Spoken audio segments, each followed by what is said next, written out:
Bowie State bulldozed its way to the program's first national championship last year. Quarterback Jared Bernhardt stole the show, running behind one of the best offensive lines Division II has seen. But Bernhardt and most of that line are gone. There hasn't been a repeat champion since 2016. Do the Bulldogs have what it takes? Let's find out.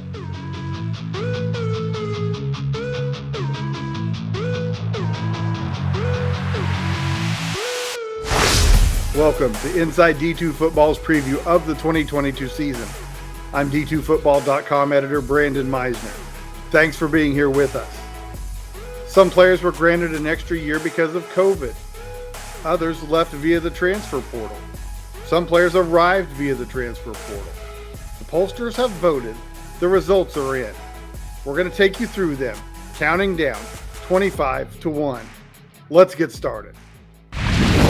Number 25, Washburn. Last year, the Ichabods made the playoffs for the first time since 2011. Elite 100 receiver James Letcher is back. He's one of the most dangerous players in the country. Who will get him the ball? That's the big question. Mitchell Schurig had an outstanding senior season. Kellen Simoncic was his backup. Jared Taylor also transferred in from Northern State. Talon Peters led Washburn in rushing a year ago, and he's back to help take some of the load off of whoever wins the quarterback job. The Bods are in pretty good shape on defense. 6 of the top 10 tacklers are back. The secondary is especially experienced. Kevin Neal and Peyton Lane will provide senior leadership. Christian Clark is back at one corner. Braden Ross, Daniel Pyburn, and Landon Urban all return on the D-line after starting last year. MIAA columnist and fellow Inside D2 Football host Devin Albertson joins us. And Devin, if Washburn can figure some things out on offense, it should be a pretty good 2022 season for them. Yeah, absolutely. It all starts with quarterback for the Ichabods with Kellen Simoncic there. If he can replace Mitch Schurig's production last year at quarterback, the Washburn offense should be potent enough to put some points up this year. He saw action in 7 games last year, including a start versus Central Oklahoma the week after coming in relief duty to beat Northwest Missouri State at home there. So he's got some experience there for Washburn. If he can play well this year, they could be a dangerous offense. Well, no matter, it's got to be pretty comforting. He has a lot of weapons available to him on offense. Yeah, you have All-American kickoff returner and great receiver in James Letcher Jr. He's dynamic. I really enjoyed watching him play last year. And then 2 of their top 3 runners coming back this year, and Talon Peters and Percy Mitchell are back as well for Washburn. So plenty of firepower around Simoncic this year. If he can just use those weapons correctly, the Ichabods will put up plenty of points. All right, that's MIAA columnist Devin Albertson. He'll rejoin us later in the show. Number 24, Slippery Rock. Sean Lutz might have his toughest coaching job since taking over the SRU program in 2016. Elite 100 wide receiver Henry Litwin is gone, as are Jermaine Wynn and Sinque Sweeting. That trio was the best in the country. Noah Grover started at quarterback the last 4 games of the season and threw for an average of 385 yards in those games. He returns this year. Tim Smith also returns at running back to provide stability on offense. He ran for 670 yards a year ago, but he is the only player returning to the SRU roster who earned all-conference honors last year. Elite 100 defensive lineman Chad Kuhn is the biggest loss on that side of the ball. But defensive lineman Jeff Marks returns and will team with Munchie Johnson to lead the D-line. We are joined by new PSAC columnist Kerry Moyer. And Kerry, it looks like the Rock is going to have to try to put this together with a bunch of different puzzle pieces, and they're going to have to put that puzzle together pretty quickly. Most definitely. When you look at Slippery Rock, they've won 7 of the last 10, PSAC West championships. And I think when you look, at the culture that's been created there, and Coach Lutz, the word that's used is relentless. So all these new guys that are stepping in, underclassmen have to step up. Anybody else come into the program, that's the expectation. And again, their success over this last decade has kind of proven that. And again, relentless is the word at Slippery Rock. So how hard is it going to be for them to make the playoffs this year? I think when you look at their schedule and early on, a crossover game they have with Westchester, and I know they've added a lot to their defense. So losing, a couple big pieces on offense, it's going to be a test early on for Slippery Rock when they have that game with Westchester and the pieces that they've added to the defense. I think that'll be a great test. And of course, when you look at the rest of their schedule, there's 3 games there that are going to be really, really tough. Of course, they're going to have to play IUP, going to have to play Cal, and then the last game of the season's either the PSAC championship game or playing Kutztown. So, it's definitely going to be a long season, a long road, and through those 11 games. All right, Kerry, stay right there. We're going to come right back to you. Number 23, California. The Vulcans barely missed the playoffs in 2021. A bunch of returners gives Cal high hopes for being selected in 2022. Quarterback Noah Mitchell threw for 2,900 yards last year with 25 touchdowns. The top 2 leading receivers, Jaquay Jackson and Cam Tarrant, are both back. They combined for over 1,100 yards and 12 touchdowns last year. The offensive line has tons of experience. Jaheim Basham, Noel Browse, Fritz Kelly Edmond, and Bryce Perkins are all back. The defense, however, loses the services of Elite 100 defensive back Jamal Martin. Luckily, the 2 leading tacklers are back.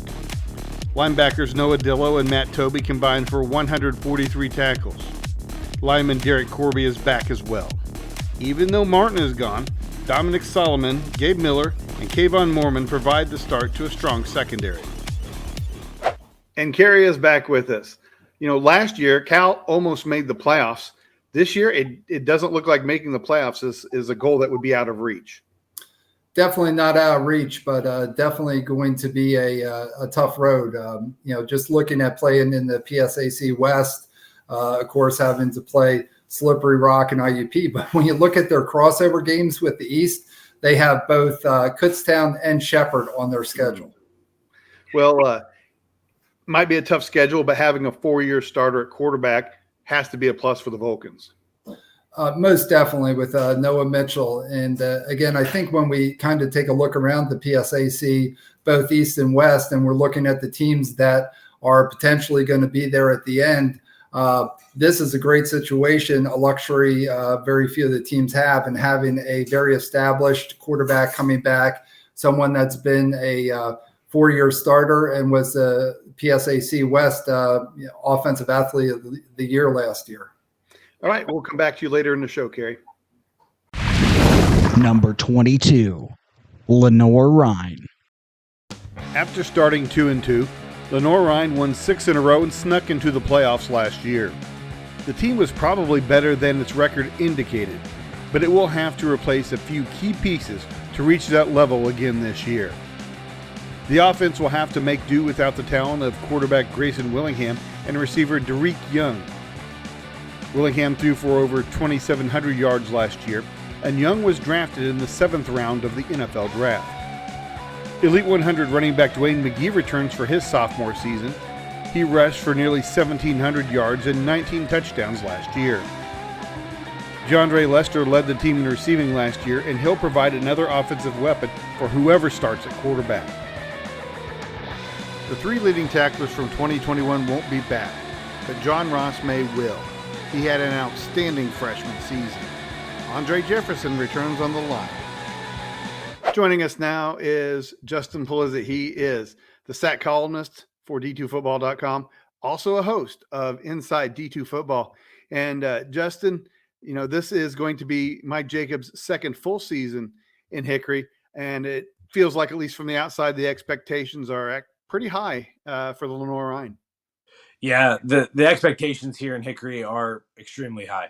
Open up a renovated stadium against Virginia State week 1 and welcome in defending national champs Ferris State week 2 to cap off the non-conference schedule. And then with South Atlantic Conference going to divisions this year, they also play Newberry and Wingate in their side of the division. So expectations are really high here in Hickory, and the expectations to come out of this regular season with a winning record into the playoffs are extremely high. And the difficulty of the schedule this year should bode well if the Bears can come out of it with some wins, they will set themselves up to sit nice going into the Division II playoffs. Right. Now, they're still looking for a starting quarterback, as far as I know, in Hickory. But one thing they don't have to look for is a starting running back. Tell me about Dwayne McGee. Dwayne McGee is an elusive runner. He's electric with the football. He's able to make you miss in space, really gives fits to the defense. And you've got to get 11 hats of the football to get him on the ground. If you don't, he can break one in a hurry, and he can change a game. He's a game changer for the Bears in the backfield. All right, that's Justin Polizzi. He is the SAC columnist. He'll join us a little later in the show. Number 21, Augustana. The Vikings have made the playoffs the last 2 seasons, and that's the goal again. Quarterback Kyle Sadler is done after throwing for 3,400 yards last year. The most likely candidate to replace Sadler is Montana State transfer Casey Bauman. Jared Epperson earned all-conference honors after rushing for 1,000 yards in 2021. He is back. Second leading receiver Logan Utek also returns for the Vikings. The line is as solid as can be. Trevor Burkhart and Blake Larson were honored by the conference last year. The defense loses Elite 100 tackle Logan Swanson, but should be very good. Leading tackler TJ Liggett is back at linebacker. D-end Grayson Diepenbrock is as well. Those two combined for 24.5 tackles for loss last year. The secondary has the potential to be outstanding. It will be led by the combo of Eli Weber and Peyton Buckley. We're joined by NSIC columnist and fellow Inside D2Football host Matt Witwicky. And Matt, even though the Vikings lost Sadler, there seems to be a ton of optimism in Sioux Falls. Yeah, offensively, they bring back a whole lot.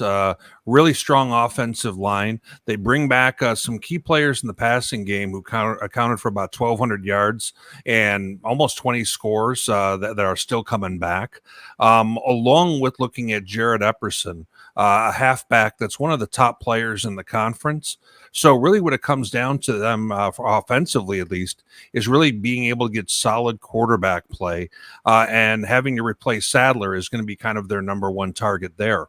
On the defensive side, they're bringing back the second best defense in the conference, and frankly, the top ranked rush defense in D2. They only gave up 42 yards a game on the ground, 1.57 yards per carry. But they do need to replace Elite 100 defensive tackle Logan Swanson, who's a star player. So that's kind of how I see Augustana at this moment. Well, going back to talking about the quarterback position, how do you think that is going to play out there?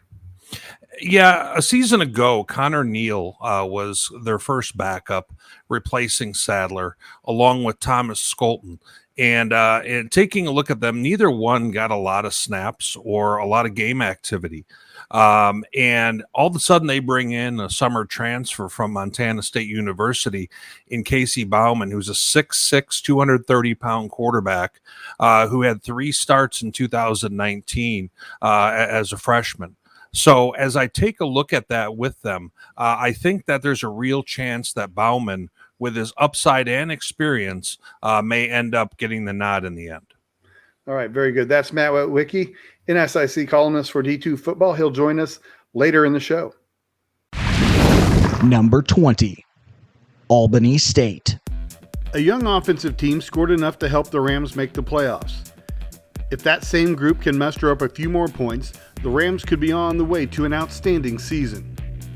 Quarterback Deontay Bonu threw for 1,700 yards and 18 touchdowns. Marquise Fox and Cam Ward combined for 1,200 yards and 14 touchdowns on the ground. The offensive line will be anchored by Josh Simon and Katre Pringle. In 2021, the ASU defense held opponents to under 14 points a game. Elite 100 linebacker Stephon Pierre is the defensive leader. He had 91 tackles a year ago. Malik Barnes is a difference maker on the D-line, where he is joined by Anthony Harvey and Josh Hill.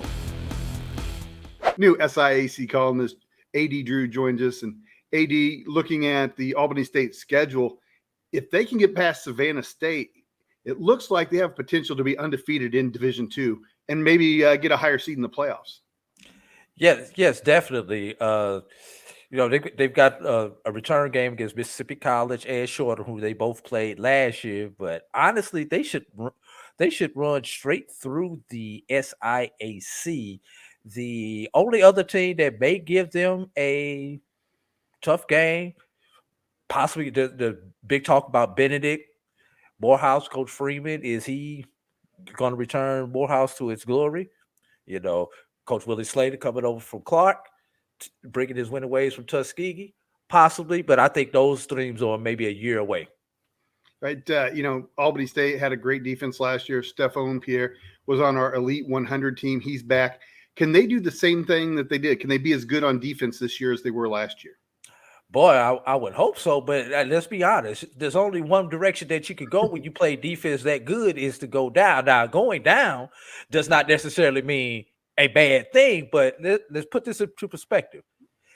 6 shutouts in 10 regular season games last year. That's hard to do. And in 2 of those other 4 games, the touchdowns that they gave up were not on defense. They were on special teams. So in essence, the defense had 8 shutouts last year, including a whopping 57-0 shutout over Fort Valley in the Classic. Yeah. All right. That is new SIAC columnist A.D. Drew. Thanks for joining us. Number 19, Newberry. Newberry won 6 games in a row to make the playoffs last year, and for good measure, won their 7th in a row by upsetting West Florida in the first round. If the Wolves are unable to repeat that success, it won't be because of the offense. Dre Harris is back at quarterback. He threw for 2,300 yards and 18 touchdowns last year and added 444 yards and 7 touchdowns on the ground. Leading rusher Mario Anderson is also back. He had 1,200 yards rushing with 12 touchdowns. Even leading receiver Bryson Woodruff returns on offense. The defense, however, must deal with the loss of Elite 100 defensive back Anthony Blue. It has other holes to fill as well. The linebacking core returns 2 solid defenders in A.J. Valentine and Alex Smith. The line will be without Teran Dixon, who had 10.5 tackles for loss last year. Defensive end Juwan Moye is back for his junior season. We are rejoined by SAC columnist Justin Polizzi. Justin, Newberry pulled off one of the biggest upsets that I can remember. Beat West Florida in the first round last year. Many people thought West Florida could be a national champion. So they pulled off that upset, and it really has, in my opinion, for at least from an outside perspective, has to raise the level of expectations of what can be done at Newberry.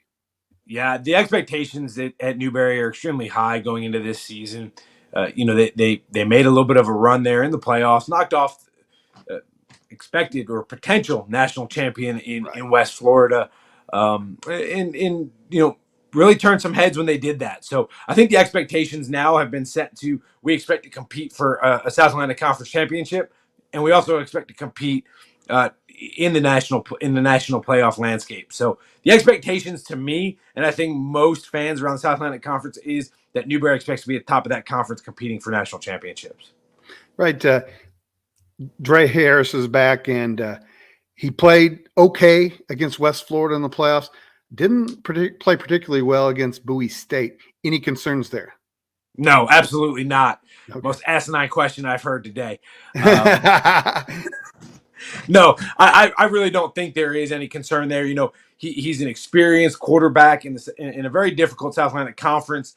I think he's somebody that has got to experience going into a West Florida, ranked at number 1 in the region at the time in the playoffs, going to a Bowie State. I mean, he's been in some high pressure situations. Right. So I think at this point, it's getting back to those situations. It's taking this season and building on that to get to that point. So for me, I don't think Dre Harris is a question mark, rather getting ready to put himself and his teammates in situation to make another run in the playoffs. All right, very good. That is Justin Polizzi, SAC columnist, co-host of Inside D2Football. Thanks for joining us. Number 18, New Haven. New Haven has been in the playoffs in 2 of the last 3 seasons and could be again. Connor Degenhart earned all Northeast 10 recognition after throwing for 2,100 yards and 18 touchdowns. His offense only gave the ball away 10 times all season. Leading receiver Dev Holmes was honored by the league and averaged 18.5 yards per reception last year. Second leading receiver Paul Cooper is back as well. Tight end Kevin Folsch also returns after being named to the All-Conference team. The offense will be looking for a fifth starter on the line, but William Ayers and John Tyrell return to lead the unit. Con Fitzpatrick, an Elite 100 linebacker, is back, and he highlights the returners on a defense where plenty of holes have to be filled. Fitzpatrick will be joined at linebacker by Sam Valerio and Joseph Vitale, a position with depth. Devontae Miles and Isaac Atayan were big parts of the defense in 2021 and will be again. We're joined now by Northeast 10 columnist Paul Falowitz. And Paul, it looks like, at least to an outsider, that establishing some depth and finding some contributors on defense is going to be the key to a good season again for New Haven. Well, the great thing about New Haven is that they don't really rebuild anymore; they reload. So they go out, they get a lot of grad transfers. The Chris Pinsent, the head coach, and his staff go out and they find transfers from other D1 FCS schools in the greater Northeast area, and they bring those kids in with an extra year or two. And they've gone from trying to find freshmen to finding those established players that they know they can put in a system and they can play well. And the defense they have a lot of depth, they have a lot of great players, and it's just a matter of having a new batch of 11 guys on that field for defense. And, it might take them a game or two to figure it out, but once they do, they'll be a strong unit by the end of the season. Well, speaking of grad transfers and, all kinds of transfers, quarterback Connor Degenhart is back for the Chargers. That's, a huge get for them. I thought he was done last year. So what are your thoughts on his ability and his leadership? I mean, Connor is, he played Division I at Holy Cross for a couple of years, won a championship there, now won a championship at New Haven last year. He's a dual threat. He's not your traditional dual threat because he's 6'6", when there's a short third and goal or something, he can just stretch over the defense and get a touchdown. So, we had 13, 14 rushing touchdowns last year. He's got a great arm. He's very accurate when he throws, but for any coach right now, they want a quarterback that has many years of experience. You don't have someone that's having those happy feet in the pocket when the pass rush is coming at you. And, Connor has that experience. He has a lot of weapons. He's got great receivers he can throw the ball to. He's got great running backs. He always has a big offensive line, so he's got plenty of time to find that open receiver. And when he does, good things happen in New Haven. Usually has a lot of success because of it. All right. That is the dean of the D2 columnists. He writes for the Northeast 10, Paul Falowitz. Thanks for joining us. Number 17. Washita Baptist. The Tiger string of 3 straight playoff appearances was broken last year, but the program appears to be poised to challenge for a return. Elite 100 running back TJ Cole is the focus of the OBU offense. He rushed for 1,500 yards and 17 touchdowns last year. Kendall Givens ran for 743 yards and scored 23 touchdowns. Grant Allen is back at quarterback, but will provide depth for projected starter Riley Harms, who won the job before an injury last year. On the line, Peyton Stafford and Anthony Charez both earned all GAC accolades last year, as did tight end Hunter Sabota. The defense will be hit the hardest by the loss of Elite 100 corner Gregory Jr. Top tackler Terrell Gibson is good to go for 2022 and is joined by Dawson Miller and Jacoby Nolan as backers that had over 20 tackles a year ago. Anthony Freeman had 14 tackles for loss a year ago and returns alongside Clark Yarborough to form the basis for a solid defensive line. Joey McWilliams with Midwest Sportsnet joins us. And Joey, with all the returning players, the optimism has to be pretty high in Arkadelphia.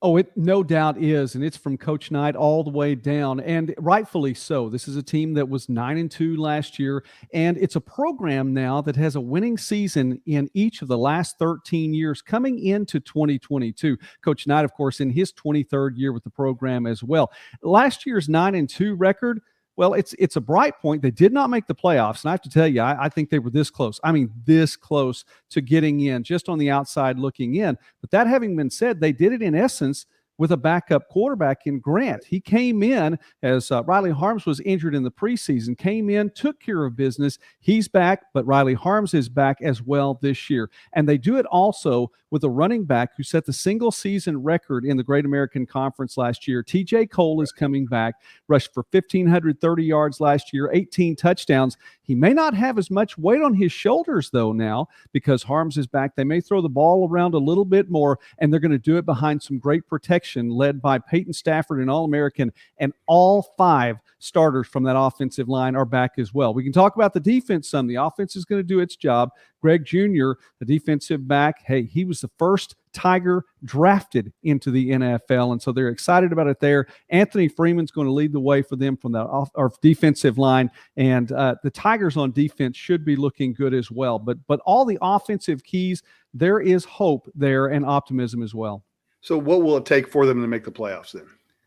I think first, injury-free. You don't want to put yourself back in that situation where you're almost playing from behind from the get-go, so they want to keep people healthy. But I think the bigger thing is they need to be playing with purpose into November. It's a Tigers team along with their arch rivals in the Great American Conference, Henderson State. Both of those teams are coming into this year with a bit of a chip on their shoulders, and they need to be playing with purpose, especially when they go into the Battle of the Ravine. I think one loss, that might be just as much as you can get and try to make it into the playoffs out of the Great American Conference and Super Region 2. All right, that's Joey McWilliams, Midwest Sportsnet. He'll be back with us later in the show. Number 16, Bemidji State. For the first time in school history, the Beavers were playoff participants in 2021, largely based on their prolific offense.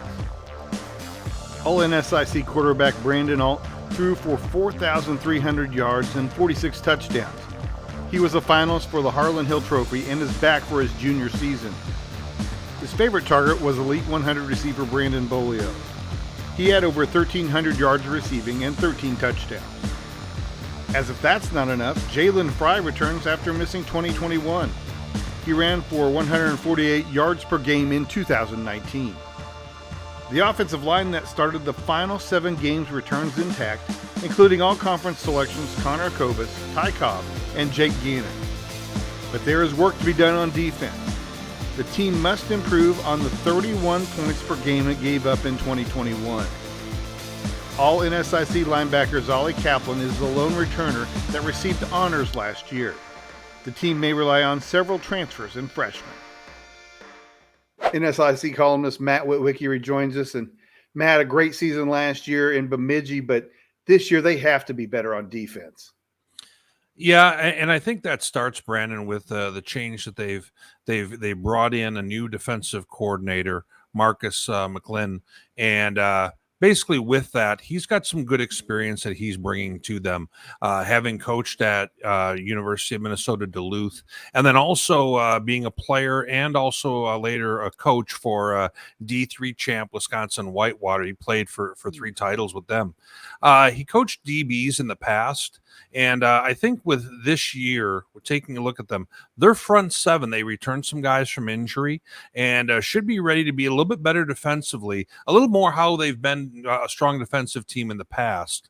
And I think that'll be kind of something that they're going to bank on. Now, offensively, we already realized that they're bringing back a lot of weapons, right. Brandon Alt and others. And in taking a look at them, they will miss some production from Malik Williams, who was a key wide receiver for them last year, made some clutch plays and big wins over Sioux Falls, Duluth, and Augustana. But overall, they should be able to score a whole lot of points this year with the return of Jalen Fry at running back as well. So looking at the season, how likely is a repeat of 2021 for Bemidji? Yeah, head coach Brent Bolte, in the 5 years he's been running the program, he's won over 70% of his games and really elevated this program to a new level.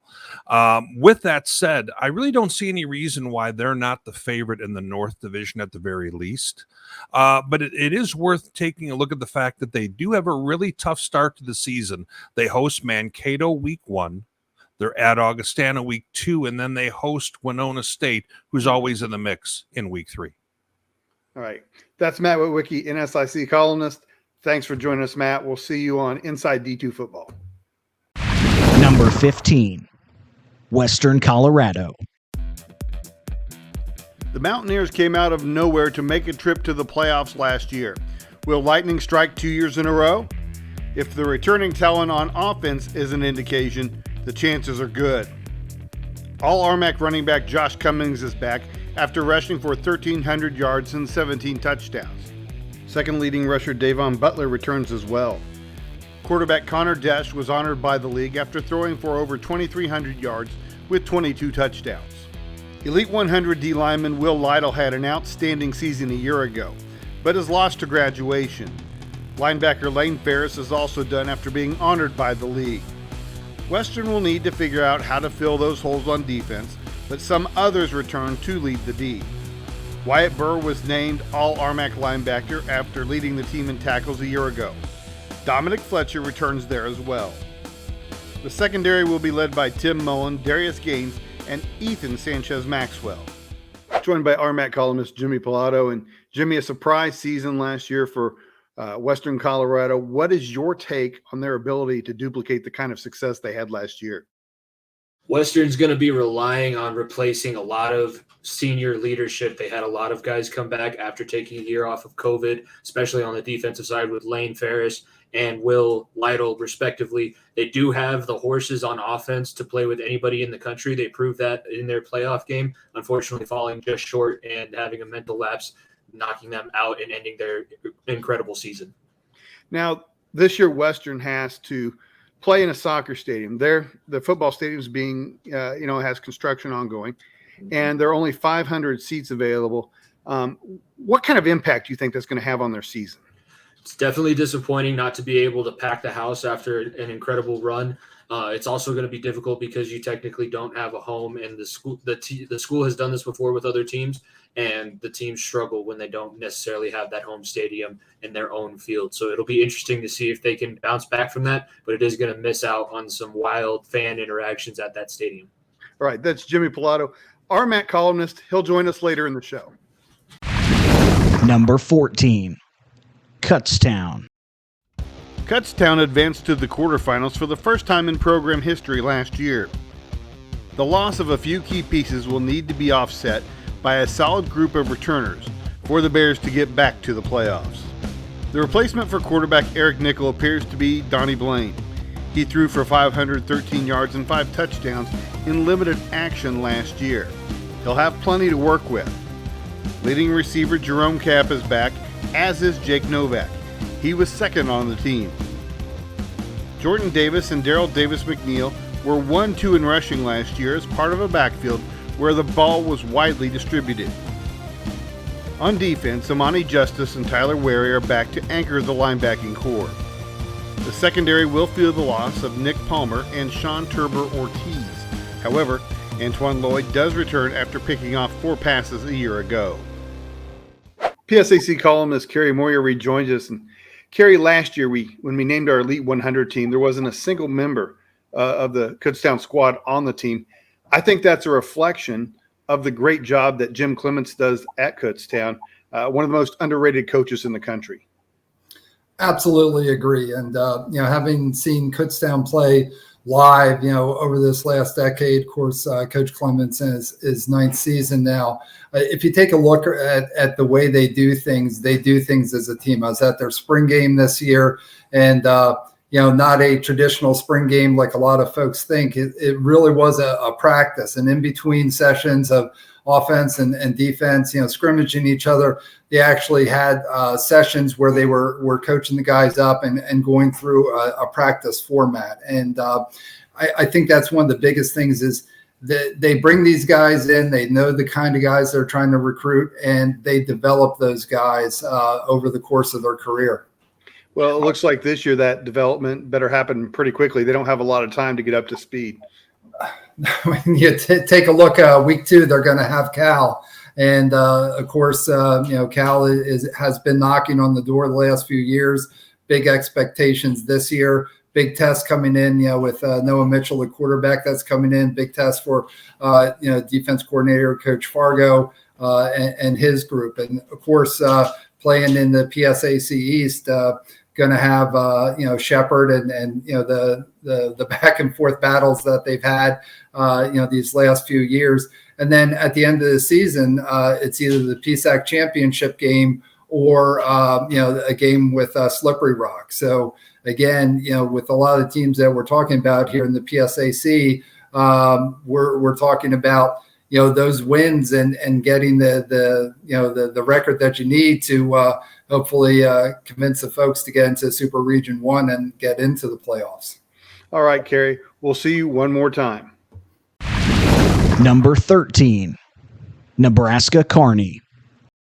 The Lopers made the playoffs for the first time since 2011. A return seems likely. That's largely because of one of the most exciting players in the country. Elite 100 quarterback T.J. Davis racked up 3,400 yards of total offense with 39 touchdowns. While Davis is certainly the key to making the Loper offense go, the loss of All-MIAA running back Dayton Seeley will be felt. Montrez Jackson was second on the team in rushing. He also earned league honors, and he's back. To take the next step as a program, the Lopers need to improve on defense. All-MIAA honoree Darius Swanson is back with his team leading 98 tackles. He'll lead a young secondary that might get some help from some transfers. Tel Spees is the most productive returner on the defensive line. Atoa Fox and J.C. Nutter return at linebacker. They were all conference selections a year ago. MIAA columnist Devin Albertson rejoins us. And Devin, at least from my perspective, it looks like the improvement on defense, or some kind of improvement on defense, will be the key to what kind of season Nebraska Kearney can have. Yep, absolutely. The unit led by Darius Swanson there in the secondary, redshirt senior for him. If their defense can improve from kind of the middle of the pack to upper echelon, they could be a team that can go from being the second best team in the MIAA, maybe a playoff team, to maybe a true contender to push teams like Grand Valley, Ferris State, Northwest, Angelo State they ran into last year in the playoffs. So if their defense can improve, they might have a chance to take that next step again in their ascension here in Division II. It's interesting. They were in a lot of one-score games last year. Yeah, they were 4-1 in one-score games. The one loss was actually a game versus Fort Hays where they had a big lead and blew the lead kind of deal because their defense kind of failed them in that game. So if their defense can hold teams under 20 points per game, I trust T.J. Davis and Montrez Jackson on offense there to put up plenty of points for Nebraska Kearney. So I think if their defense improves, they'll have less of those one-score games and have more margin of error in 2022. I expect good things out of the Lopers this year. All right, that's Devin Albertson. He's the MIAA columnist. He'll rejoin us in a few. Number 12, Bowie State. The Bulldogs advanced to the quarterfinals last year. It was the best finish in BSU history. But interim coach Kyle Jackson has had to pick up the pieces in June, when former coach Damon Wilson left, and no team has been hit harder by the transfer portal than Bowie State. Biggest loss in the portal was Elite 100 defensive end Jonathan Ross. Luckily, the Bulldogs might have the best returning defensive lineman in the country. Joshua Pryor had 21.5 tackles for loss last year, in spite of offenses scheming to account specifically for him. Another high-level defender who returned to Bowie is defensive back Raymond Boone. He was fourth on the team in tackles a year ago. The offense might have to carry more of the load this year. It will have to do so without quarterback Jerome Johnson. He played through injuries last year, but when he was unable to go, Larry Williams got the call. Most of the receivers are back. Keishani Hinckley led the team last year. CIAA columnist and fellow Inside D2Football co-host Chris Ferguson joins us. Bowie State lost a lot of players via the transfer portal. Kyle Jackson, interim coach this year, really has a tough road to hoe if they're going to duplicate the success that they had last year. Yeah, I would say that they lost quite a bit of players to the transfer portal. He's got basically a lot of new staff. He didn't have the defense coordinator who went with Coach Wilson to Morgan State, and his offense coordinator went to the NFL as an assistant. So he's had to rebuild the entire much of the coaching staff. And also figure out, who's going to stay, who has already left, and who's going to plug those holes. So we talked about Larry Williams possibly being the replacement for Jerome Johnson. Is that a sure thing? I would say no. He did get quite a bit of action. He had played in 9 games last year, mostly in mop-up duty. He's had a couple of flashes, but he's a different type of quarterback than what Jerome Johnson was, more of a pocket passer. So I think there's just this huge question mark when you try to replace somebody as prolific as Johnson. It may or may not be him. There's another quarterback, Deion Golat, who has some playing experience at Morgan State, ironically, who's on the roster as well. So I imagine those two are certainly going at it to be the starter. All right, Chris, thanks for joining us. Number 11, Notre Dame. In February, new coach Garrett Mack inherited a program that has some holes to fill. The good news for Mack is that Chris Brim returns at quarterback after throwing for 3,200 yards and 31 touchdowns. Although Brim loses leading receiver Devonair Conlip, second leading receiver Davis Patterson is back. Tight ends CJ Kiss and Reese Perkins are back as well, so Brim will have plenty of talented targets. The 2 leading rushers a year ago, Tyrus Dixon and Idris Lawrence, are back in the backfield again in 2022. The offensive line is without the services of Elite 100 honoree Brandon Nicholson and All-MEC Jimmy Burchett, but Nick Beans will anchor the unit after earning All-MEC accolades in 2021. The loss of Elite 100 linebacker Guam Lee is huge. He had 87 tackles and 23 tackles for loss. All-MEC linebacker Nathan Moore was second on the team with 79 tackles and will be expected to lead the group. Jack Costco will anchor the D-line and Antoine Holloway returns in the secondary. Both earned all-conference honors. Xavier Perkins and Teddy Tyoking are expected to join Costco as starters on the line. Chuck Bittner is the national columnist for D2Football.com. You also know him as the co-host of Inside D2 Football. Chuck, a lot of questions need to be answered in South Euclid for the team to meet expectations. Well, I think the biggest question is, can the program sustain the momentum that they've had through another coaching change? This is going to be the third head coach in the last 3 fall seasons. So they've been through the transitions before, but it's always a variable. And on top of that, this new staff that they have may be the youngest overall coaching staff in Division II. So it'll be very interesting to see how that comes together through the fall and as they start to go through some adversity. But the good news is that there's still a lot of talent to rely on with this football team. There's a lot of players who've grown up through the system and a lot of leadership that they'll be able to rely on. And from a talent perspective, they'll probably have the best individual offensive and defensive players in the conference with quarterback Chris Brim and safety Antoine Holloway. So no shortage of talent for Notre Dame to work with, and they should continue to have very high expectations for themselves. Well, let's expand on that a little bit. There's been no bigger advocate on our show for Chris Brim than you. So what do you expect from him this year? Chris Brim is probably one of the most experienced and successful players in Division II right now. He started 46 games for the Falcons, and they're 41-5 in those games. So those numbers kind of speak for themselves. And they've been conference champions every year that he's been there, and they've been a major factor in the playoffs. So I expect him to be one of the most elite players in the country this year. And I expect that he'll be there to help the Falcons make another deep playoff run. And if they are in that position, he has a chance to make some pretty outstanding individual history. He potentially could have a shot at setting a new NCAA record for wins in a career. So just another achievement for Notre Dame to shoot for, and along with the expectations of winning the Mountain East and getting back into the playoffs. All right, great. That is D2Football.com national columnist Chuck Bittner. Thanks for joining us. Just wanted to take this opportunity to thank those who have supported D2 Football this year. D2 Football is free, but it isn't cheap. Your support helps offset our expenses and allows us to expand our coverage. If you like what we're doing, please consider supporting us. Visit d2football.com/support.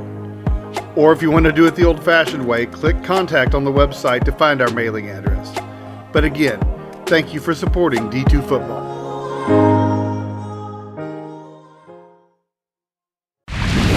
Number 10, West Georgia. West Georgia finished the 2021 season among the top 15 after advancing to the second round of the playoffs. The Wolves are primed for another deep run with the return of key players on both sides of the ball. Offensively, senior quarterback Harrison Frost is back under center, after setting the program's single-season record for passing yards with 3,618. His 25 touchdowns also tied another program single-season record.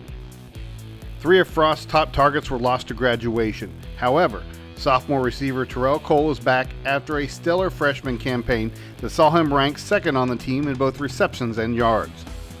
Running back Jace Jordan, who scored a team-high 10 touchdowns on the ground last season, is also gone. The Wolves' defense should be strong once again after giving up just a tick over 20 points per game last year. That is highlighted by the return of all GSC performers in safety Devontae Overstreet and lineman Marzavion Dix. Overstreet led West Georgia last season with 59 tackles and 3 forced fumbles, while Dix paced the unit with 2.5 sacks from his position on the interior line. Corey Gwynn will cover the Gulf South Conference for us this year. West Georgia has had a good team over the years, a great program, but is really taking a back seat to the other 2 powerful Gulf South Conference teams. Do you think this is the year that maybe they have the opportunity to change that perception? I certainly do. This could be the year that West Georgia takes advantage of maybe some of the misfortunes of the top 2, as everybody seems to be having some change and turnover in this league. But last year, West Georgia took a step offensively, right, with Harrison Frost. Coach Dean's talked about it before, I think at the media day last week. With his record-setting season last year, he's back. Another full year in the system, another full year with some weapons that they have and the offensive line that they bring back. Additionally, they brought in a running back who was the Region 1 6A Player of the Year in Simeon Askew. I know typically they like to go with the smaller back, but this kid, I think he's 6 foot, 215. So he's a bigger back than they've had. And in just 8 games during his senior year, he ran for 1,600 yards and 12 touchdowns. So when he gets on that college lifting plan, that college meal plan, this kid's probably going to cause some problems right away. Right. Well, West Georgia over the years has had a good defense. Do you think that they'll be able to contribute or continue that trend this year? I do that. That's been one thing that they've done over the, the whole tenure of Coach Dean's time there at West Georgia. Last year they lost a lot of guys on defense. I think they were pretty senior heavy, but they do have guys coming back, whether it be from injury or just maybe guys who played in a reserve role that are now going to take that next step. One of the big faces that I'm looking for is Deontay Overstreet. I think last year he was playing a bit out of position. So if he can return to his safety position in the secondary and help lead them, they've got some guys on the front line that they brought in, whether it be transfers or their recruiting class. Because if I'm not mistaken, they brought in 15 defensive guys, plus the host of redshirts that are holdovers from last year. I think all of them with another year in the system to learn it, to get on the field and just kind of show what they're made of. Right. That's Corey Gwynn. He is the GSC columnist. He'll join us later in the show. Number 9, Harding. The Bisons had one of the best teams they've ever had in 2021, but they were unable to get out of a strong super region. Can the Bisons make the playoffs for the 6th year in a row? The program lost several all-time greats, including Elite 100 running back Cole Chansey. He averaged 110 yards per game. Also gone is quarterback Preston Payton. But overall, the offense returned 6 starters.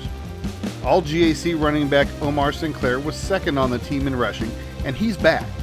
He averaged 9.9 yards per carry.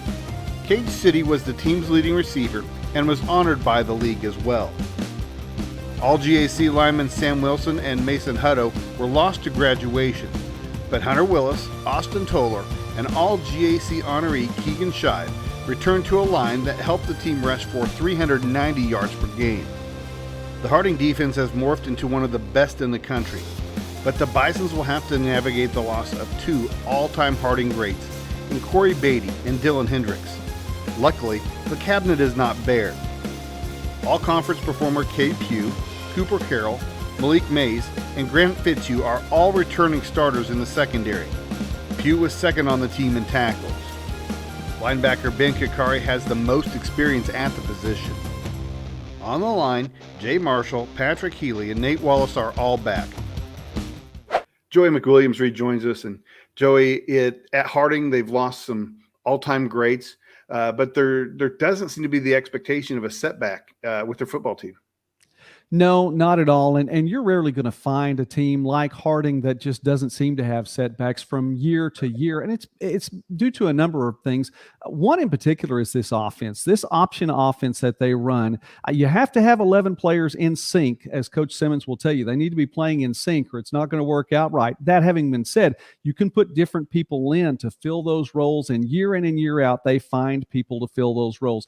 It's an offense that rushed 390 yards per game last year. Now, that was tops in Division II, and rightfully so. I mean, that's a huge number. But you think about who they lost, and you talk about Cole Chansey, one of the great running backs they've had. He rushed for 110 yards per game, okay, 110 yards per game. That still means they had other players rushing for that other 280 yards per game. So they're going to have people to come in. Omar Sinclair is one of those. And don't forget about this Bison's defense, because it can be forgotten about sometime unless you're the opposition. This is a defense that last year in Division II was number 4 in the country, giving up just more than 12 points a game. And as much as it has to go against that offense in practice, they were number 2 in the country in rushing yards, giving up just 60 yards per game. So, I mean, it is a big, strong defense. It's going to come back along with that offense. They're year in and year out, and expect them to do as much again this year in the Great American Conference. Okay, this is not just a rhetorical question. Can Harding make a 6th straight playoff appearance? Absolutely so. And among the reasons I think so is this is a team that is built for the playoffs. They know it. They expect to be there, and they put themselves in a position week in and week out to be there. And they don't even necessarily need to win the conference. I mean, 5 consecutive years they've made it to the Division II playoffs. 3 of the last 4 years, they were not the conference champion. They found a way to get in, giving up just the one loss. Sometimes there's a surprise loss here and there, but they're always putting themselves in that position at year end where the playoff committee has to be looking at the Bisons and saying, yes, this is a team that can get there. And perennially, they'll make some noise once they keep on playing into November and even December. All right, Joey, stay right there. You'll be right back with us. Number 8, Angelo State. Angelo State returned to the playoffs for the first time since 2014 and made it all the way to the regional final. On defense, the biggest loss is Elite 100 linebacker Hunter Kyle and his 95 tackles. All LSC performer Darren Allman was second on the team in tackles, and he had 19 tackles for loss. Micah Flowers and Osei Jackson made big contributions in 2022, and more should be expected from them. Defensive tackle Trey Colbert was honored by the league and is expected to be a leader on the line. All LSC DN Weston Bauer had 55 tackles and is back as well. Letty French is a huge loss in the secondary, but all-conference corner Deshaun Douglas is back for his senior year. The offense returns many outstanding skill players. That list starts with a talented backfield. Nate Omaebu rushed for over 1,000 yards and 10 touchdowns on the way to all-conference honors. Alfred Greer rushed for 839 yards, averaging 11.3 yards per carry and earning all LSC accolades. Quarterback Zach Bronkhorst is back. He threw for almost 2,500 yards and was honored by the league. The team will have to deal with the loss of its leading receiver, but Noah Massey is back, and he was second on the team. Elite 100 offensive lineman Willis Patrick left via the transfer portal. Alfredo Fernandez and Braxton Webb also graduated, so there will be work to be done there. Jacob Long is the lone returner. And Joey is back with us. Joey, a lot should be expected from the Rams this year. Yes, and you know what? They expect a lot too. Coach Gersh and his team are coming in. They said last year is last year, and he's mentioned on more than one occasion, none of those wins are going to carry over, but he knows that their team knows what it took to get there and be in that position. Nathaniel Omaebu III, who is the star running back for this team, and not the only one. There are others that are a big part, but Omaebu rushed for more than 1,000 yards last year, 10 touchdowns. He is the Lone Star Conference preseason Offensive Player of the Year. And Coach Gersh talks about not only what he means to the team on the field, but his work ethic and the way he leads the team off the field as well. It's key. The Rams were 11-3 last year. Now that's they make it to the national quarterfinals. Those 11 wins, that's the most in program history since 1989. And Brandon, that's when I graduated high school. So that's been a long, long time ago. And that they know that too. They want to keep that up. The defense is always big at Angelo State. And they know the difference between the wins and the losses last year. 3 times last season, they allowed opponents to score more than 30 points a game. Those were their 3 losses. So the defense is already aware of that. They've been watching the film. They're ready to come in strong in 22. Looking at the Rams' schedule, it looks like they've gone with a high-risk, high-reward, methodology this year. You know what? I think it's one of the toughest schedules in all of Division II. They play an out-of-conference game against Shepherdstown State, and Shepherdstown State's going to come to San Angelo this season. Then they go on the road against the team that knocked them out of the playoffs in 21, and they play against a very tough Colorado School of Mines team with new coach Brandon Moore right there. And so that's going to be a big deal. The Lone Star Conference is always tough. I mean, football in Texas is a big deal. However, they bring in the 3 new teams that are affiliate members now. And in the month of October, Angelo State has to go on the road to Western Oregon and to Simon Fraser outside the United States border to the north. Long road trips. Oh, and by the way, the schedule makers did a really cool thing. If you're a Lone Star Conference fan, it's going to be Angelo State and Midwestern State, the 2 teams that are picked at the top of the preseason poll as the season finale. And so it's a very, very tough schedule. Angelo goes on the road to Wichita Falls to Midwestern State. So if they can make it through and navigate that, they really should be in a good position to make a postseason run. All right. You can find them on YouTube. Search for Midwest Sports Net. Joey McWilliams, thanks for joining us. Number 7, West Florida. An earlier than expected exit from the playoffs last year left the Argos with a bad taste in their mouths. And if they want to get back to the playoffs, they'll have to do it without a familiar face. Elite 100 quarterback Austin Reed left via the transfer portal with his 38 passing touchdowns. Even though there will be a new man under center this season, the offense returns 7 starters. All GSC honorees David Durden and Shamari Mason lead the skill position. Last season, Durden caught 34 passes for 787 yards and 10 touchdowns, while Mason ran for 1,010 scores to go with 209 and 1 touchdown through the air. Larry Rimbert is expected to contribute as well. Even though Elite 100 lineman Mike Dilla graduated, all GSC linemen Dalton Simpler and Jacob Bruce returned to lead the offensive line. Defensively, the Argos must replace 4 all-GSC members, including Elite 100 honoree DeAnthony Bell in the secondary and leading tackler Shea Campbell. West Florida's defense lost its top 5 tacklers from a unit that surrendered over 24 points and 380 yards per game during the 2021 season. Linebacker Keith Wetzel is one of the biggest pieces of the puzzle on that side of the ball. Corey Gwynn is back with us. Corey, West Florida has had a nice run as a program, but in 2022, it looks like they have more questions than they've had in a very long time. Certainly. And, I know it's a young program in terms of D2, but they have had a lot of success in such a short amount of time. So turnover may not be something that they're used to, but traditionally or primarily, should I say, on the defensive side of the ball is where they have the biggest holes or the most holes and the most questions to answer. It's all going to start in the trenches, if I'm being honest. I think for them, if they can get that pressure up front with Poodle Walker, who I think played more in a reserve role last year, but he's a big kid who can provide some size and some pass rush on that defensive line. He had a strong freshman campaign, and hopefully he can follow that up. But they've also got a ton of new faces. So that unit last year forced 21 turnovers. How much of that is scheme? How much of that is talent? It still remains to be seen. But I think they have the continuity of the coaching staff and some players from last year who may need to take a bigger role in the defense this year. Right. So now the big question that everyone is asking is, how do you replace Austin Reed? Yeah. It's hard to mention West Florida football without mentioning Austin Reed, especially for the last couple of years. And really, no one can replace him. You're just going to have to find someone who can take snaps and kind of create their own legacy, for lack of a better term. 3 guys on the roster. I think they have 6 quarterbacks right now on the roster.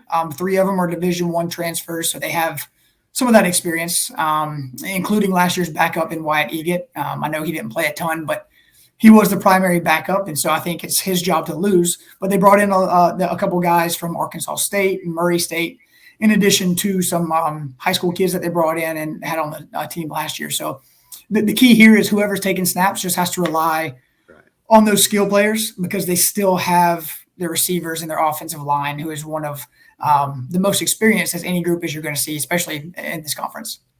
All right, Corey, we'll see you again soon. Number 6, Shepherd. Shepherd's quest for a second championship appearance was halted in the semifinals, but there is tons of optimism in Shepherdstown heading into 2022. The biggest reason? Elite 100 quarterback Tyson Bajan is back for the Rams. He threw for 5,000 yards and 53 touchdowns last year, on the way to earning Offensive Player of the Year honors. Also back is running back Ronnie Brown. He averaged 9 yards per carry. And the Rams even have the services of leading receiver Ryan Beach. The only question on offense is the line, where 3 starters were lost. Fortunately, Elite 100 tackle Joey Fisher was not one of those. He'll lead a group that could be bolstered by transfer Donovan Reiser. There's a lot more work to be done on defense. 7 of the top 10 tacklers are gone. The Rams don't have a single returner on defense that earned honors in 2021. Kyle Smith probably should have been named All-Conference a year ago. He had 18.5 tackles for loss and 10 sacks, and will lead the Shepherd defense. Malik Holloway and Jack Baxter return on the line as well. There are many more questions amongst the linebackers and defensive backs. Emilio Pena has the most experience among returners in the secondary, and Cedric Ofori is the leading returning tackler among linebackers. Several transfers could see significant playing time here. PSAC columnist Kerry Moyer joins us for the 4th time in the show. Kerry, it appears, Shepherd, they're going to have to rely on a lot of young players to get up to speed on defense, maybe some transfers. But nonetheless, it looks like Shepherd is still the team to beat in Super Region 1. I definitely believe that. And again, they're returning 3 guys on defense, 5 on offense.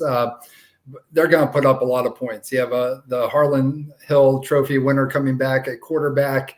And you just look at the culture that's there, the program that's there, the expectation that's there. Without a doubt, in my mind, they are the team to beat in Super Region 1. Historically, if you look at Super Region 1, or what used to be known as the Northeast Region, the PSAC was the dominant conference. Having said that, the MEC had a nice little run, but Shepherd joined the PSAC in, at least in my view, it seems to have flipped the power back, at least in terms of Super Region 1, back to the PSAC. Definitely think so. And again, Shepherd is no stranger to the powerhouse teams over the last decade in the PSAC.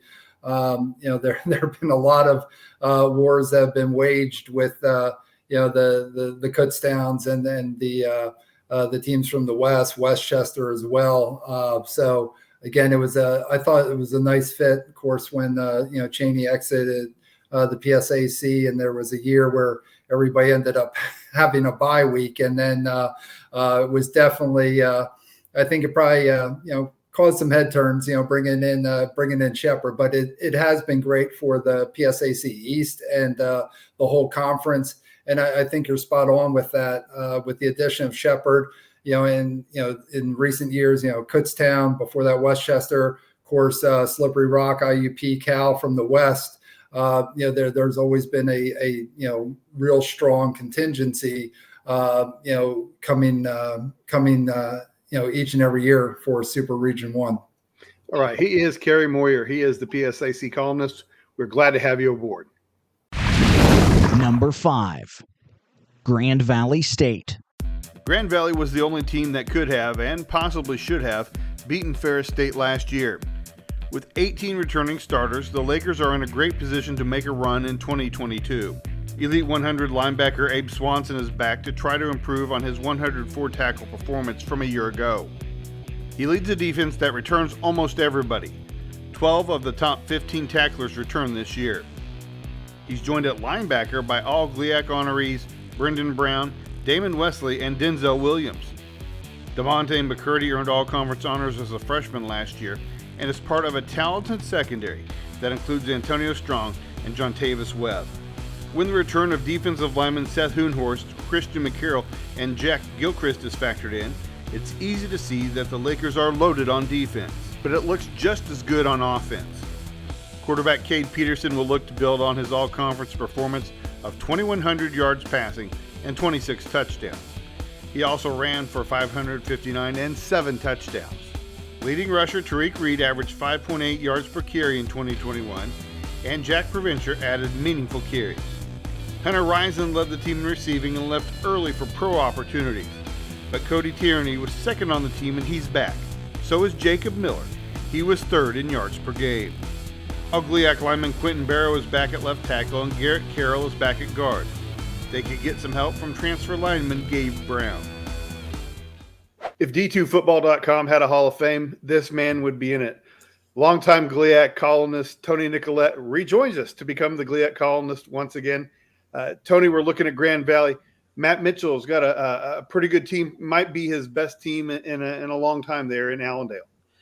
Well, the Lakers are certainly hoping so, Brandon, and thank you for the kind introduction. It's always funny. We always talk about teams that we think are going to be good going into the season, and then, hindsight's always 20/20. You don't really know what you have until the season ends. And I mean, if you want to look at good Laker teams, especially under Matt Mitchell's watch, a couple of his best teams were teams that going into the year, we weren't really sure necessarily what they were going to put out there. And by the end of the season, they were really good teams. 2011 comes to mind where they stumbled out of the gate and beat a playoff-bound Saginaw Valley by 3 scores on the last day of the season. So you just kind of don't know at this point of the season. Now, with all that said, is there reason for optimism? Yeah, I mean, there seems to be. Obviously, if you look at the strength of the classes from the last 2, 3, 4 years, and as those guys are starting to mature, those are guys who are now hitting that upperclassman stride, and they really should be much improved even over the last couple of seasons. Well, you mentioned that. You talk about maturity. You talk about the recruiting classes. I know a story, or at least was told a story last year. Grand Valley went on a road trip, and 2/3 of their roster were freshmen and sophomores. So that seems, that recruiting, and you would think that experience will pay off in spades this year. Yeah, I'm pretty sure that was an Upper Peninsula trip, if memory serves. I remember hearing the same thing. And I think even if you just start in the offensive line group last year, 4 of the 5 starters were sophomores and younger last year. So that's as proof positive an example of what you're talking about, where just there's so much youth on that roster. And those guys are now starting to work their way up to the top of the leadership mantle within the team. And then obviously, again, it starts offensive line up front, but also even both of the quarterbacks that are leading the team, in Cade Peterson and Cal Endicott, both in that same recruiting class. They'll be juniors this year. So yeah, I think it's fair to say that the strength of that team is kind of in that middle to early upperclassman stage, and what they've got in front of them over the next year or two is really going to be something to watch.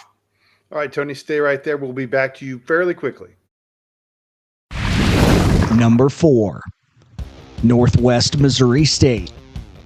The Bearcats will feature a somewhat new cast of characters as they try to return to the playoffs, something they've done every season since 2004. On offense, Elite 100 offensive lineman Tanner Owen and running back Al McKellar graduated. All MIAA offensive lineman Gabe Bouts did as well. The Bearcat top 3 receivers are also gone after being honored by the league. Fortunately, Northwest returns 2 senior quarterbacks who have a ton of experience. Mike Hohensee was named All-MIAA last year, and Braden Wright was the starter in 2018 and 2019. The 2 combined for 3,300 yards and 39 touchdowns a year ago. Trayvon Alexander and tight end Cole Hambro will have to step up, but the team could also be looking for major contributions from transfers Rashad Shelton, Jamar Simpson, and Keshawn Griffin. Transfer Kevin Dominique and freshman Tank Young should carry the ball a lot for the offense. Paving the way will be all MIAA offensive linemen Mitch Goff, Dalton Hill, and Tusculum transfer Andrew Theobald. Elite 100 defensive lineman Sam Roberts was drafted, but all MIAA selections Zach Howard and Elijah Green are back on the line.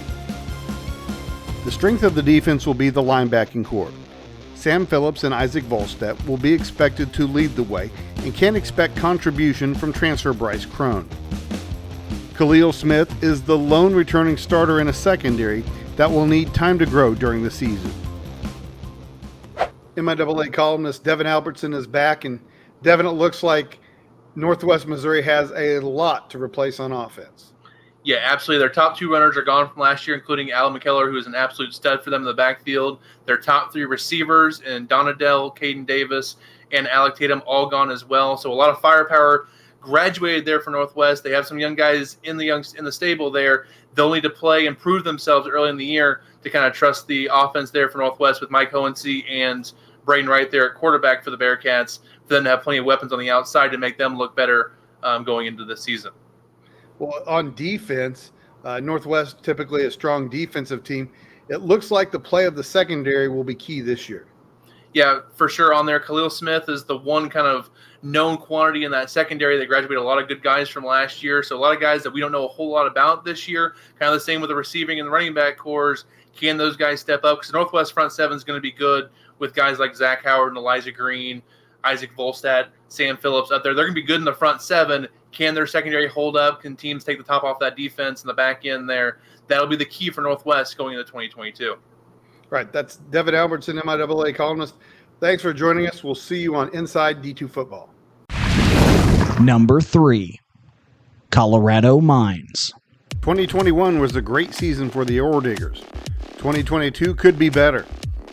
4 points were all that separated them from an appearance in the national championship, and almost everyone is back.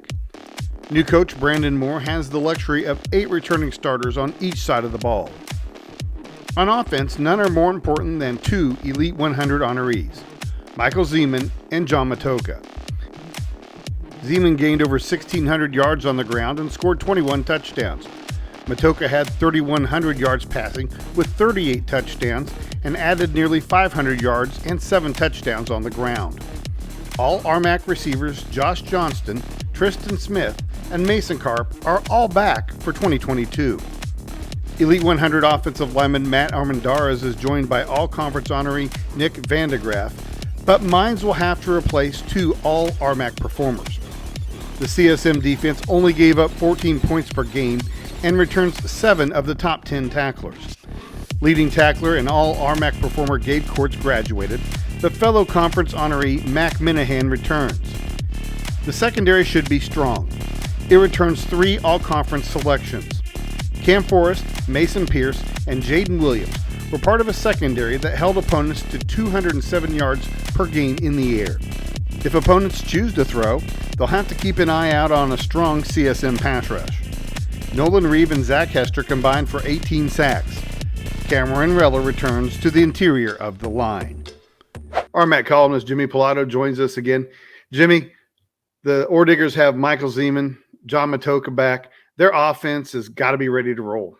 Their offense does have to be able to step up and fill the shoes. Most of their games last year were led by a stout defense, graduated a couple of their leading tacklers off of last year's squad, but coming off of their most successful season in school history, now their offense can step in, and we should be able to see a repeat performance out of the Ore Diggers as well. Now, you look at their schedule, they have a great schedule. Early games against Grand Valley and Angelo State. And I've got to think that those 2 games are key in their season, not to dismiss the RMAC schedule, but they're a team that wants to have a high seed in the playoffs. I've got to assume that those are 2 key games for them. I think the seeding in the playoffs played a big part, and if Mines was able to keep their focus all year and finish out an undefeated season, we're talking a little bit different situation in the playoffs. So getting those out-of-conference wins, but also not falling asleep during the RMAC schedule and having a mental lapse where you lose to a team that you shouldn't lose to are going to be huge for the Ore Diggers, maintaining that focus and also overcoming 2 very tough tests early on. All right, that's RMAC columnist Jimmy Pilato. Thanks for joining us. Number 2, Valdosta State. The Blazers, last season's national runner-up, will have a new face roaming the sidelines in former Colorado Mesa coach Tremaine Jackson. He brings a wealth of knowledge, particularly on the defensive side of the ball. Improving on defense will be a key to the Blazers' ability to hoist the trophy at the end of the year. Elite 100 linebacker Nick Moss has to be replaced. He had 121 total tackles last year. So who will help keep VSU in the national spotlight while replacing 4 all-GSC defenders? Senior linebacker Jamion Gaskin is back to captain a defense that forced 21 total turnovers last year. The program has also brought in a lot of transfers. The Blazers have retooled the defensive line with Torrin Calhoun and Brian Rattery. Both were all RMAC performers for Jackson's defense a year ago. The offense is still in good hands. Elite 100 quarterback Ivory Durham returns after passing for 3,400 yards and 32 touchdowns, and establishing himself as the leader of the team. He was one of 3 Blazers to rush for over 1,000 yards and score 13 times on the ground. They all return. Seth McGill and Jamar Tompkins are also back. They combined for 25 total touchdowns. Durham's top 2 receiving targets graduated in the spring, but the Blazers have reloaded with transfers Davey Henderson and Kieran Turner. GSE columnist Corey Gwynn is back with us. Corey, in spite of being in the national championship game last year, Valdosta State can't feel good about the way their season ended. It looks like, at least, from my perspective, that how Jackson can mesh the pieces together will largely determine how the season goes for the Blazers. Right. The good thing for Coach Jackson, I think, is that he's had the whole offseason to implement his playbook and his system. Right. He didn't come in like most coaches do during the summer. He was there for the spring game, got his staff in place. And so they've had a whole offseason, and now they just have to fine tune those mechanics. You mentioned the return of 3 players that have rushed for over 1,000 yards last year. So I think you stick with your bread and butter, get the ball in their hands, give Durham space to create like he's done. And I think he'll lead you to the right way. Additionally, meshing pieces together on the defensive side of the ball. Jackson brought in Brandon Anderson from Colorado Mesa in their time together. And there he led Mesa to a top 15 ranking on defense, where I think at Valdosta, he probably has more talent than he's ever had. Additionally, bringing over 2 of their all-conference linemen with them to Georgia. But so what will derail Valdosta's train from reaching the national championship again? Yeah, and I don't know what they're calling it down there in Valdosta, but to me it seems like it might be a bit of a revenge tour. Obviously, the national championship didn't go the way they wanted. They're talented year in and year out. They're always in the mix. I think, they're going to have some revenge on their mind. So anybody that runs up against them is going to run into the buzzsaw, as we like to say. But the first 3 games of the year, I think, is going to provide them with a good, some good tests. They play some schools that traditionally they may not play, and Kaiser and I think Miles and a couple others. But once they get into conference play, they're going to be well tested. And come playoff time, should they make it again, they're going to be battle tested in this league, which obviously lends itself to another deep playoff run. All right, that is Gulf South columnist Corey Gwynn. Thanks for joining us. Number 1, Ferris State. The Bulldogs won their first national championship last year behind a remarkably elusive quarterback and one of the best offensive lines D2 has seen. They seem poised to have the chance to repeat, even if they have to take a slightly different path. Gone are Jared Bernhardt, Dylan Pasquale, Jake Boonstra, and Zane Obi, all who were Elite 100 last year. Back is Malik Mitchell. He led the team in attempts as a backup last year with a 177 efficiency rating. He'll have plenty of familiar targets. Receivers Xavier Wade, Marcus Taylor, and Tyrese Hunt Thompson are all back. That's the top 3 in yards per game. Adam Seiler is the returning starter on an offensive line that is still expected to be very good. There is some rebuilding to do on the defense, but a lot of pieces remain in place. It starts with Elite 100 defensive end Caleb Murphy. He had 21.5 tackles for loss a year ago and is joined on the line by GLIAC honorees Alera Oladipo and Jordan Jones. The secondary is stacked. 3 players who earned all GLIAC honors are back. Major Dedman, Jamil Thomas, and Vince Cooley will make it very hard to throw the ball against Ferris. Centel Williams was second on the team in tackles a year ago. He'll need to make an impact again this year to help make up for the losses of Liam Daly and John Higgins. GLIAC columnist Tony Nicolette rejoins us. Tony, the Bulldogs had a great year last year. They lost several key players, but they seem to have a lot of depth and probably poised for a pretty good season. Well, and you would tend to think so, Brandon. At this stage of Tony Anese's tenure, he's got everything running the way he wants it there in Big Rapids. And, programs like that get to a point where they kind of reload. They don't necessarily have to rebuild. The one spot that might look a little dicey, and even that, I hesitate to use that word headed into this year, is going to be up front. That's an offensive line that rotated 10 deep last year, but 6 of those starters or guys who were used regularly in that rotation last year were folks who had been in the program for 6 seasons. So that's a lot of experience and a lot of depth that is no longer in the locker room. So how they're going to adapt to that is going to be interesting to see. But something tells me that the Bulldogs are going to be more than prepared for what they're going to want to do in terms of up front and on offense this year. Well, last year, the story of the Ferris State team, I think, was the offensive line and Jared Bernhardt, the quarterback. Sure. In my estimation, though, the defense is going to have to pick up a little slack this year. All credit given to Anise for what he can do offensively, schematically, but that defense is going to have to pick up a little slack if the Bulldogs want to repeat as champion. Sure, and they've got key guys like Caleb Murphy back to lead the defensive front, and we all know everything kind of starts up front on both sides of the ball. So I don't think they're hurting for guys on that side of the ledger. But you're right, they may have to pick up a little bit of the mail here in the early going. But the flip side of it is normally when you think of the D having to be ahead of the O this early in the season, it's often because you're replacing so many skill guys. And even though Bernhardt was the story last year in a lot of ways at quarterback, don't forget that Malik Mitchell and Evan Cummins, who I swear has been in that program since the Eisenhower administration, those guys got a lot of reps and they know the system well, and they're really well regarded in the locker room. So it's not like the offense is necessarily going to fall off a cliff in the early going this season. All right, that's Tony Nicolette. He is the GLIAC columnist. It's great to have you back. Hey, man, happy to be back. Thanks, Brandon. There you have it. The voters believe that Ferris State has what it takes to repeat as national champions. Can someone knock the Bulldogs off their throne? Find out all season long by visiting us at D2Football.com and joining us every Sunday night at 8 p.m. Eastern for Inside D2 Football. I'm Brandon Meisner. Thanks for watching.